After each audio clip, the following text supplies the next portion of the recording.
Like today, I drove around Detroit from the east side to west side for an hour. Just needing to get out, get some fresh air. Besides that, Yeah, I'm good. I yeah. think Detroit, which is a predominantly black city, then we look at the Mexican Latinx community is a predominantly black and people of color city, and when we look at historically and currently, the pre-existing conditions, like this pre-existing term is very popular, or essential things, essential needs, essential people are emerging that many folks have talked about. So worried about in terms of, you always worry because you know the impact of the discrimination in terms of white supremacy and its nuances of systematic racism, and it's really, unfortunately, when you look at the virus, it's crossing all lines, right? But it's some lines that is staying at more than others, and it's in the state of Michigan, Detroit is the hardest hit city with the cases and the deaths. So just real quick, when you think about, as we was emerging, trying to prepare for this, when I mean prepare for this, prepare for the storm that was coming. Many folks in Black and Brown communities didn't have the luxury or the affordability to go to the suburbs to shop, and or if they did, it was scrambling. So people are left to shop at the Family Dollar, things that nature. Which one, the quality of material that you was buying there was already lesser than if you went to Kroger's or things of that nature. So just keeping that in mind, and it's just the lack of public transportation. So again, if it's hitting the suburbs hard, just imagine it's hitting the neighborhoods and the urban areas 3-4 times as hard. I was just looking at the numbers inside of prisons. There's over almost close to 500 folks who have been infected. A majority of them are inmates.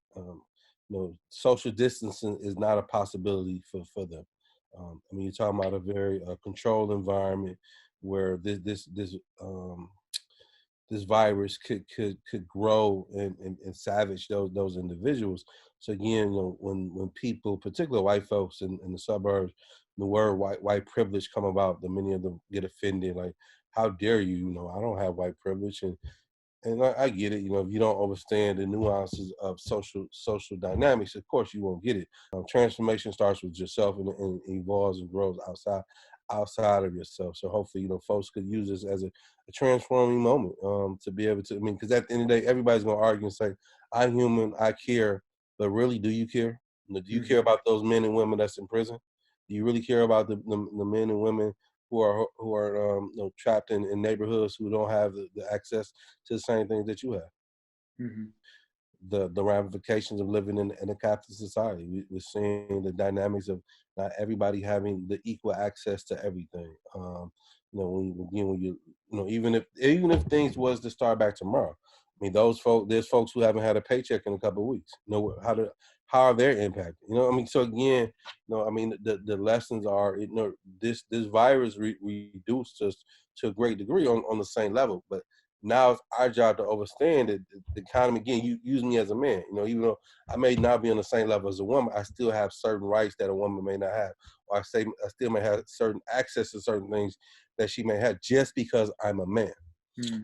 And so being able to analyze that and dissect that now helps, to be able to create a space where how we function. And I think, you know, we we we need to reimagine how we live. We need to reimagine how we love. We need to reimagine how we care.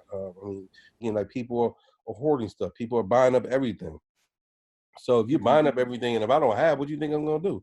I'm gonna break in your house. Versus creating an environment for everybody to share, for everybody to engage. That's what community is. That's what humanity is supposed to be about. Um, well, Yusef, I really appreciate you taking a few minutes out of your day today to talk with me. Um, and before I let you go, do you have any final wisdom or advice that you would like to share? And yeah, I can't emphasize enough, man. I have a father that's incarcerated who's on his 36th year in prison. There's plenty of men and women across this country who are trapped in prisons, man. Think about them. Again, let's put us in the context of understanding, like when is enough time is enough. When do we let men and women home? And if we're afraid to let them home, why haven't we created a better society? Why haven't we created a better system for them to go home? Or they have not changed. Are you telling me in 36 years that this person, if he's so-called the same person, do we blame that person or do we blame the system? I mean, these are the questions that we have to ask ourselves. And do we, again, everybody's living in some form of fear because of this virus.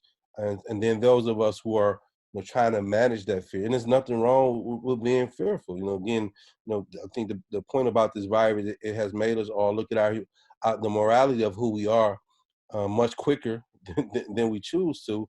And so also the question, how are you living your life? Are you living your best life? Not as an individual, but as a collective person that can impact others along with your own individual self.